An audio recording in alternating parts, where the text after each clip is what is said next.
So we have a special guest with us right here, and I'm so glad this happened. She is a physician, activist, and she was the candidate for governor in Massachusetts in 2002 and 2010. Did you know that? And she was the Green Party's nominee for president of the United States in 2012 and 2016. She's here to talk to us about the recent accusations made by Hillary Clinton of her being a Russian asset. Please welcome back to the show. It's Jill Stein. Hi, Jill. How are you? Great, Jimmy. How are you? Good to see you. It's good to see you. Now, I just want to give a little backdrop on this to show you how the Clintons operate, right? And then we're going to get into her specific recent smear of you. But Dylan Ratigan showed us this a long time ago about the Clintons, that how corrupt they are, and I just want to remind people.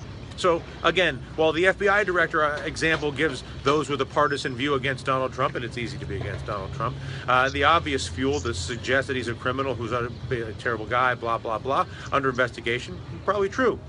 But if you believe that, then you probably also need to consider that Hillary Clinton was taking money through her foundation to do weapons deals overseas while personally enriching herself, and that Barack Obama is paid off by the private health insurance companies and the banks to make sure that we don't actually have proper health care or a functioning financial system. It's hard to believe one and not accept the other two. So this idea that corruption started in January 2017 when reality show star Donald Trump was so elevated by the mainstream media that he became president, that's untrue, okay? So, in fact, that people like the Clintons have had more opportunity to be corrupt in bigger, more horrendous ways than Donald Trump actually has. And for instance, when someone goes against their type of corruption, like Tulsi Gabbard announced that she's decided to stop taking corporate money, PAC or lobbyist money. The bottom line, she says, we can't allow our future to be driven and shaped by special interest money. That's a big deal, right? Because mostly everybody in Washington takes their money, which is why we live in the country we live in, because it's corporate capture of our government, and we live in an oligarchy. So she did that. That's a big deal. And then whatever happened, so there's Neera Tanden, Hillary Clinton's best friend, and the president of Center for American Progress, immediately smears her, right? So if you call out their corruption even a little bit, they smear you immediately. This is what Neera Tanden says. Well, I do think Assad using chemical weapons to murder children is worse than lobbyists. So maybe that different. First of all, what are those two? Those two things don't have anything to do with each other, A, and B, we've debunked all that anyway. So that's just what they do. Now, Jill, before we get to you specifically, I want to show you that Hillary Clinton, I've showed people on our show this never gets showed in mainstream news media. This is the research finding from an internal poll that the Hillary Clinton campaign did in 2015, and it was from Top Line Results, right? And it's the guy who did it was a guy named Pete Brodnitz, right? So this is from June 2016, 2015, and the title is Horse Race. And so they break down how she polls and at the very bottom they make this recommendation. And what does that say? I'll tell you what that says. It says Secretary Clinton's top vulnerability, as tested in this poll, is the attack that claims as Secretary of State, she signed off on a deal that gave the Russian government control of 20% of Americans' uranium production, after investors in the deal donated over $140 million to the Clinton Foundation, just like Dylan Ratigan just told us, right? So, and then her own internal polling found that half of all likely voters, 53%, are less likely to support her after hearing that statement, and 17% are much less likely to support her after hearing that statement. Also, Bill Clinton at that same time did one speech in Russia and got $500,000 from a Russian investment bank with ties to the Kremlin, right? So what do you do? As Machiavelli taught us, you take your biggest vulnerability and you throw it on your opponent, which was a hand-picked opponent, which was Donald Trump, because also through WikiLeaks we know that she implemented the Pied Piper theory, which was she got all her minions in the press to prop up Donald Trump and give him more press time so she could run against him, so he would become the nominee, and she could run against him because she thought he was the most disgusting and repulsive to the American people. Turned out she was wrong. There was one person more, and it was her. So instead of taking, so now, and after she lost, she's even ramped it up even harder to the point where people like Jake Tapper noticed, right? This was from 2 years ago. Jake Tapper said this. Hillary Clinton today accepting full responsibility for the election loss, except for the part when she blamed Comey, Putin, WikiLeaks, misogyny, and the media. The lead starts right now. So Hillary Clinton's so corrupt and so irresponsible, she could turn Jake Tapper into a comedian, because that's what just happened there. So now we're going to get to your story, Jill. So here is what she said most recently on the David Plouffe podcast. And it involves, she starts out with a red bait smear of Tulsi Gabbard, and then she goes into you. I'm not making any predictions, but I think they've got their eye on somebody who's currently in the Democratic primary and are grooming her to be the third-party candidate. She's the favorite of the Russians. They have a bunch of sites and bots and other ways of supporting her so far. Now, just to correct the record, Hillary Clinton is the one who had a troll army that was financed to at least the tune of $1 million, which probably broke campaign finance laws on Twitter and Facebook. That's correct, right, Ron? Oh, yeah. Yeah. Okay. And they were called what? Correct the record. They were called Correct the Record. So I have to correct the record on that. Okay. Here we go. And that's assuming Jill Stein will give it up, which she might not, because she's also a Russian asset. So now, first of all, just funny to get the reaction of Erin. Here, watch this. Watch her reaction. Okay, so just a fact, huh? Tulsi Gabbard's a Russian asset, and Jill Stein's a Russian asset. Out front now, Van. So it's funny that even the tools at CNN are making fun of Hillary over this. So that was kind of good to see. So let me just throw it to you, Jill. Now, are you a Russian asset? No, I am not a Russian asset. Is this the McCarthy hearings all over again, where you can just be blacklisted because some representative of the war machine and the banks and the corporate elite decides they want to eliminate you as political opposition, so they add you to the blacklist. So yes, I have the not so rare honor of being blacklisted, according to Hillary Clinton and the Clintonites and the whole gang of trolls and bots that support her that have been trying to smear me, similarly to what they're trying to do to Tulsi Gabbard now. This began for me it began the week that I got the nomination. That's when the smears really started circulating, and more power to Glenn Greenwald, because he called it out right at that time with an article in The Intercept. So the Green Party convention was the first week of August in 2016. That's when I got nominated. Well, surprise, surprise, lo and behold, that very week, a Clintonite troll by the name of Andrew Weiss with the so-called Carnegie Endowment for So-Called Peace, started basically circulating BS. He took a video that I had made at a conference in 2015, which I'll come back to in a minute, but he took that video and he lied about the contents. He said I was praising Putin's human rights, which was not the case at all if you bothered to look at the video. It was a video made in Red Square, which was back to my supporters during the campaign. And again, this is like way before, this is 7 or 8 months before the nomination. I am taking a European tour, including stops in Paris and in Moscow, meeting with press from all over the globe, and meeting with world leaders, including Jeremy Corbyn and the assistant climate negotiator for China at the summit, at the climate summit in Paris at that time. So, I'm meeting with a whole bunch of world leaders, and I'm also making a stop in Moscow for a global media conference that,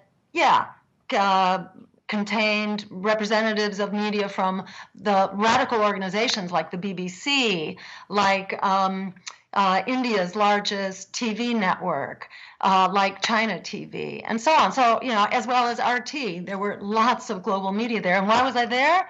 I was there to promote my agenda for peace and global climate action, specifically a global Green New Deal and nuclear disarmament, and, lo and behold, a peace offensive in the Middle East calling for a cessation of hostilities in Syria, which were really ramping up at that time, specifically by Russia. And I was there to say, no, this is not a good idea. Russia should not be following in the footsteps of the U.S. by throwing bombs all over the Middle East. So I was there. I was not there on a kiss-up mission by any means.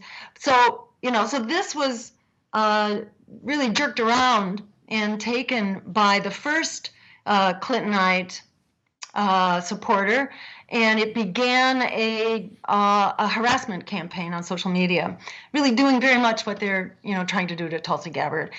That was back in as things got going, and they just continued from there. The recount that I initiated, in part to to investigate any possibility of hacking or errors in the vote count in 3 critical states, in 3 swing states, that was also demeaned and attacked as a Russian scheme to instill doubt about the election.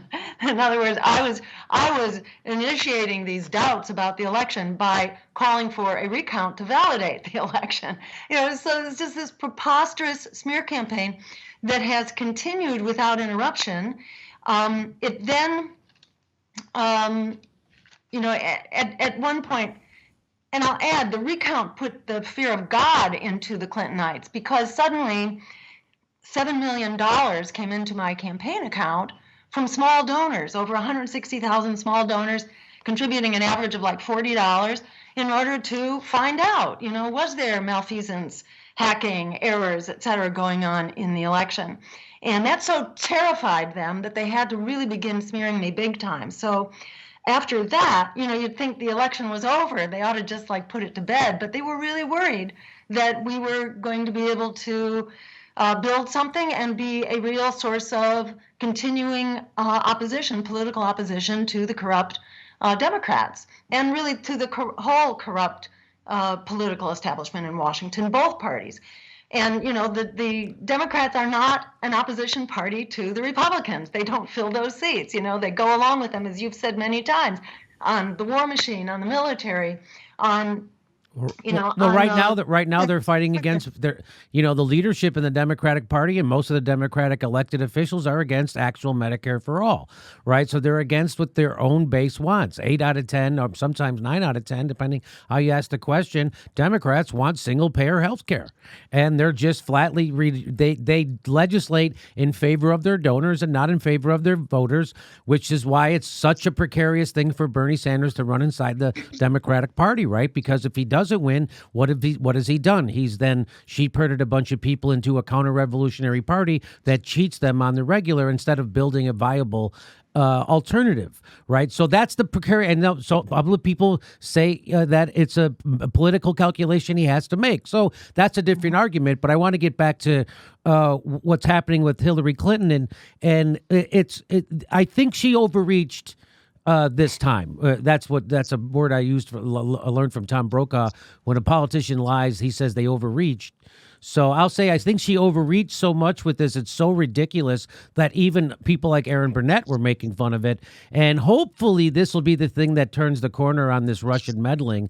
The problem is it's so ubiquitous. The media is so horrible, just like they were during the McCarthy era. They're so horrible, but every once in a while the truth does get out. I don't think most people, even if they think Russia meddled in they know their problems are caused not by Russia, but by a bipartisan agreement to screw the American voter. We live in an oligarchy that was proven by the Princeton study. So I just want to show you, this is how normal Americans responded after WikiLeaks revealed what was going on inside the Clinton campaign. This is how this is how normal people think of it. I've been a Democrat all my life. I think the Democrats, not only are they out of touch, they have no interest in correcting the situation. They're not doing any postmortems, they're writing off, well, we don't own the White House because of Putin or because of WikiLeaks. What did WikiLeaks tell us, by the way?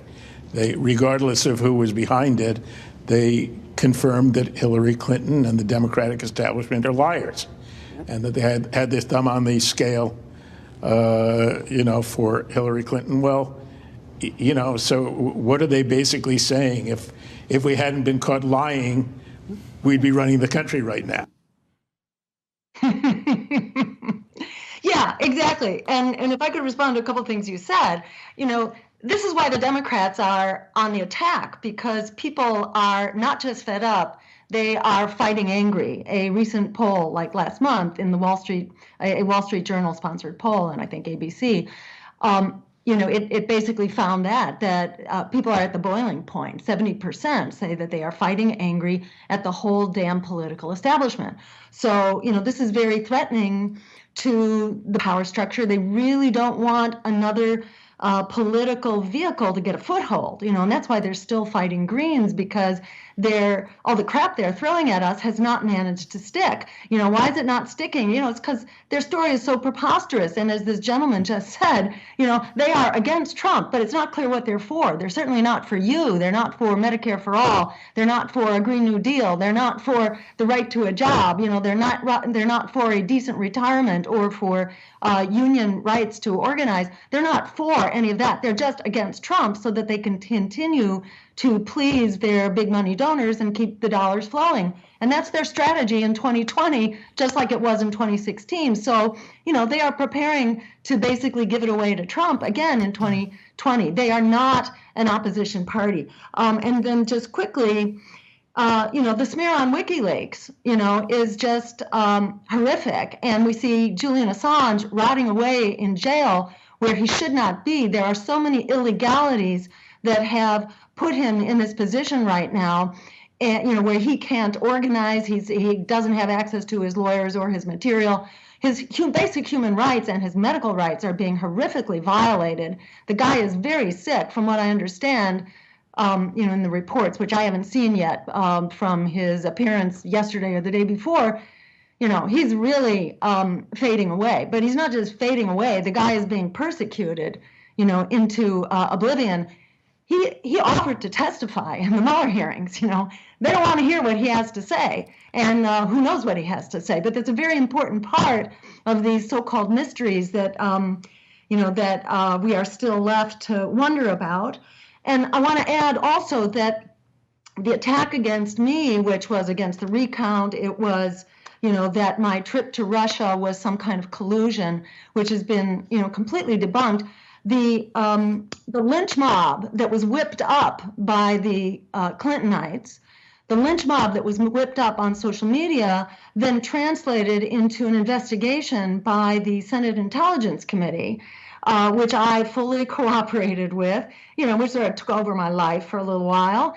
And, these rumors have consequences, but suffice it to say, the Senate Intelligence Committee, found nothing, at least nothing that they got back to me about in the year that has transpired. So, that was a big to-do. Then the smear campaign moves on to social media. And that's been a part of this fairy tale, really, that there are these, trolls, angels, devils, whatever you want to call them on social media that no one can really see. They can only be seen by the like of Clint Watts and these think tanks sponsored by, military industrial complex. Jill, let me just break in here for a second, because what people don't realize, and what we report here was reported nowhere else, New Knowledge is the firm. It's the cybersecurity firm that was started by spooks who used to work for the State Department. And they're the ones who kept saying, we found these Russian bots that are boosting Jill Stein. We found these Russian bots that are boosting Donald Trump. And then we found these Russian bots that are boosting Roy Moore. Well, it turns out they said they found Russian bots who were boosting Tulsi Gabbard. Well, their firm was caught inventing fake Russian bots and attributing them to Republican politicians. They did it so egregiously, they were caught so red-handed that the founder of the company had his Facebook page blocked. He can't even go on Facebook anymore But an NBC News, which is joined at the hip to the Clintons, are still use new knowledge, and they don't ever tell you that they've been a discredited source already, and they don't tell you that the guy who founded that new knowledge cybersecurity firm, which the Senate committee based all their reports on, and which NBC bases all the reports on, completely discredited, caught red-handed, inventing fake Russian bots and attributing them to do what? To influence an election, the exact thing that they're accusing Russia and everyone else of doing. So I just want to make that what you were saying is true. These Russian bots that only these people could see, and who are these people? People who come from the intelligence community who have an agenda of the military-industrial complex. And that agenda is to make sure people like you or people like Bernie Sanders or Tulsi Gabbard, who have the truth to tell about the military-industrial complex and our war machine, don't ever get footholds ever. Look at what they're doing to somebody who's polling at 2%. They're going to go out of their way to slander Tulsi Gabbard. Why? Because they're allergic to the truth, Jill. That's why you were handcuffed to a chair for 8 hours at one of the debates. They're allergic to the truth. That's what they're afraid of. That's why they have to smear people like me in my garage. That's because the truth is what they're allergic to, no matter where it comes from, whether it comes from a third-party candidate like you, whether it comes from a congresswoman like Tulsi Gabbard, or whether it comes from a jagoff in his garage. They're allergic to it, and they got to smear it, discredit it, and try to squash it immediately. And that's exactly what's happening. And by the way, Google is in on it too. They were throttling Tulsi after she was trending. They wouldn't allow her ads to be shown. This is documented. That's a fact that happened. They blame it on an algorithm. Isn't that interesting? So I just want to remind people that what they're watching when they watch the news is not news. It is 100% propaganda, especially when it has to do with anything to do with the military-industrial complex. Because why? Because the military-industrial complex funds the news. They are the news, baby. The news is the military-industrial complex. That's why you're not going to get the truth about it, and that's why they're doing a Russia 2.0, because they don't want to change. They're doing McCarthyism because the Democratic Party can't say, okay, you're right, we're going to start representing people. They're not going to do that. They're going to represent their donors, and they have to distract you. And I think Hillary Clinton overreached, as Tom Brokaw would say. And now it's starting to unravel, because the more people look at Tulsi Gabbard, the more they see she's sponsored a bill called Stop Funding Terrorists Now. They never talk about that on the news. And why did she have to sponsor that bill? Because we're funding terrorists. That's why. That's what Syria is. That's what the CIA and Saudi Arabia did in Syria. That's what they continue to do. Okay, so I'll throw it back to you. What else would you like to say? Let's see. I want to point out there was a poll done last month that showed that close to 0% of American voters say that Russian interference, yes. Is a key issue. It was about 0%. And guess what? It's not different from how it's been for the last 3 years. So, even as Hillary is yelling, fire, fire, fire, Russians, Russians, Russians, it's just not getting any traction among the American people. I also want to point out, in this latest campaign now against Tulsi, but which is always against third parties, that now they're saying that it's third parties. Third parties are Russian plots to split the vote and throw it to Donald Trump. Well, if they believe that, they can fix that. Why are they not yelling fire for ranked choice voting? Because ranked choice voting prevents any splitting of the vote. It prevents any wasting of your vote, any throwing of the election or spoiling the election. That should be adopted on its own terms. There are plenty of reasons to do that. Make our votes actually meaningful. Liberate voters to actually bring their values to our votes, so that we can lead with our vision for the future instead of just voting against who you're most afraid of. You can vote for what you want. That's what democracy needs, a moral compass. So, by all reasons, we should be implementing ranked choice voting now. How long did it take to bail out Wall Street? About 4 days, 5 days, for the first $800 billion to bail out Wall Street, the TARP.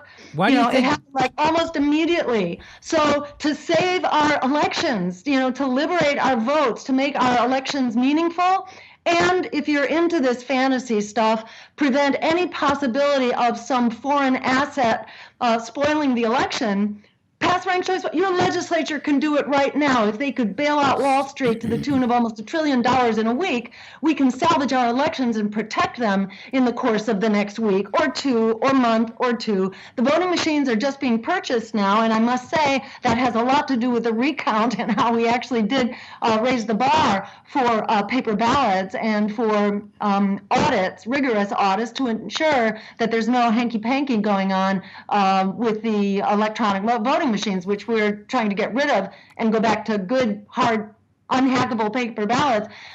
Those machines are just now being purchased all over the country, so it's not too late. Those machines can, it's just a flick of the program in order to get ranked choice voting. You don't have to print a whole new set of ballots. We're more than a year out now from the election. This is the time to push ranked choice voting. And if you want to see where it is making a difference, just look at the state of Maine.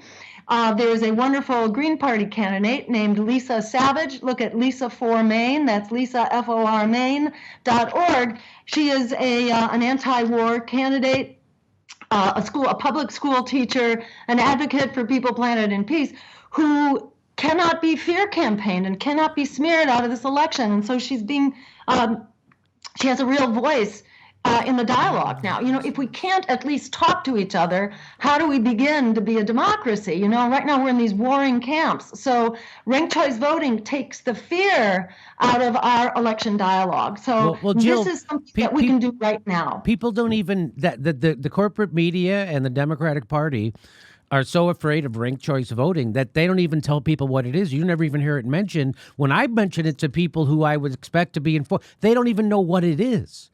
And so that's a big, why do you think, look how much they've perverted democracy.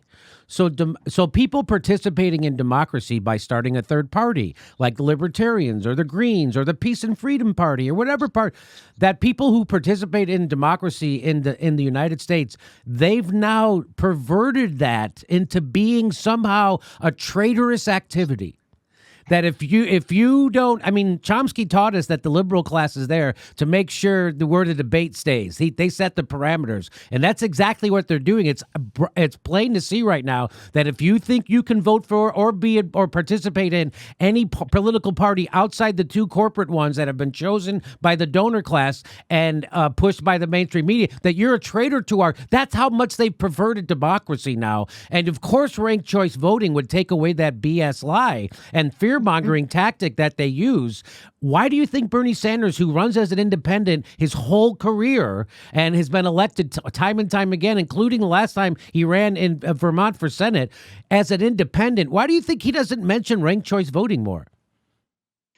Yeah, it's weird. I don't know. You can ask, why does he keep banging his head against the wall with the Democratic Party? Because they didn't just do this to him. They did it to Dennis Kucinich. They did it to Jesse Jackson. You can go all the way back to the Second World War when they did it to Henry Wallace and basically shut off the microphone at the Democratic convention in order to prevent him from being nominated for vice president at a time it was known that FDR was not going to survive long into his third term. So nominating the VP was essentially nominating the president. So they turned off the microphone, so they have their ways, but, those waves change from election to election, but they haven't gone away. And we see right now, that Bernie just had the biggest rally of any, raised more money than any other Democratic candidate, but he's being marginalized, and the media is constantly talking about, now it's between Joe Biden and Elizabeth Warren, who could be the next Obama, for better and for worse. And, if you care about war and nuclear weapons and the climate and all that, the worst is something very much to be afraid of. And Wall Street's, backroom deals, et cetera, very much something to be afraid of. You sound the media, like it continues to smear Bernie. The writing is on the wall about where this is going. So, personally, I cannot suspend disbelief and pretend that Santa Claus lives. Santa Claus, unfortunately, doesn't live. The Democratic Party is not going to pull a rabbit out of the hat here and suddenly allow a good guy and a real progressive to get the nomination. They're not. So, do what you want, but don't smear third parties or the Green Party. We are the best option right now for fighting back. And, we're going to see a Dem exit again. Let's not obliterate the platform where the Dem exit has to go. It's the only place to go. And we have good candidates right now in our own primary, and you can check that out at gp.org. You have to build the alternative. But I have to emphasize, in my experience, the biggest factor preventing dialogue and democracy here is fear. They've been fear-mongering very effectively, and people are terrified. Greens have been eliminated from the political dialogue, from the civic conversation. Look at the way the likes of Susan Sarandon has been absolutely smeared. That is the the example being held up on a crucifixion cross. This is what happens to you if you stand up for an independent political party with integrity. They're trying to terrify you out of doing that. So now we've seen the so-called liberal media refusing to even cover us or our candidates, or, where did the Green New Deal come from? Where did the bailout for student debt come from? Where did free public higher education come from? Even Medicare for All was launched initially by Ralph Nader in 2000. This stuff comes from the Green Party, and even a trickle of media coverage was enough to totally transform the political conversation. They are terrified, and so what were previously our friends in the liberal media have now just totally shut down. They are just quaking in their boots that they might be accused of being a Susan Sarandon. So they've shut down, and like John Kennedy said, those who would make peaceful revolution impossible make violent revolution inevitable. Just look at what is happening now, all over the world with the riots from Lebanon to Chile to, all over the place. Iraq, people have had it with the neoliberal establishment that has thrown working people and peasants and everyday people to the dogs, not just under the bus, but absolutely into the ditch. We do not have a future, and people are rising up. They are not going to take it anymore, from the school strike for the climate to Extinction Rebellion to the teachers' strikes. People are not going to sit back and just roll over on the railroad tracks while the train is barreling down on us. This is now not about doing the right thing. It's about doing the only thing we can do to stand up for a future we can survive in. That has a direct action component, but it also has a political component. We need to assert political direct action and political civil disobedience in the voting booth. Get out there and fight for an independent, progressive political party. And right now, the Green Party is the only national option out there. It ain't perfect, but none of them are. So, get in there and make it better. Stand up and fight for your political rights now while we still can. So, what I find maybe the most ironic thing is that of course, Ralph Nader, when he was running as a Green, he was the one who brought Medicare for All to the consciousness of America. He was they still hate him. They love George Bush. That's hilarious. People hate Ralph Nader because they say he gave us George Bush, but now people love George Bush. He goes to football games with Ellen, and but they still don't like Ralph Nader, which is hilarious. Which goes to show you, it's not that they really didn't like. They really did like George Bush. They really don't have a problem with what he did. But what's interesting is that not only that, you say Medicare for All, but yes, the Green New Deal obviously came out of the Green Party, and now it's been adopted by the progressives inside the Democratic Party. But also when you said canceling student debt, you were saying doing quantitative easing for student debt. And I remember you got pilloried. Everybody's like, you're crazy. You can't do that. John Oliver did a segment where he made you seem like you were some kind of a crank. And now it's just accepted that we ought to do that. And which is just hilarious, right? It's so funny to watch comedians like John Oliver just push the establishment talking points for no reason. Of course, there's a reason, but anyway, that's just does he lack those people like that lack the imagination of the Green Party candidate to cancel all student debt? Of course, now Bernie Sanders says we should do it, and of course, all the progressives think we should do it. It's a great thing. So that's just so funny to see why. That's why we need third parties, because that's where ideas come from. It certainly doesn't come from inside the one-party duopoly. Our next live Jimmy Dore show is November 5th in Buffalo, New York, November 17th in Philadelphia, and December 27th in Honolulu. Go to jimmydorecomedy.com for a link for all of our live shows and become a patron or a Jimmy Dore Show member at jimmydorecomedy.com/join and support the show. We give you hours of bonus content every week. Thanks for your support.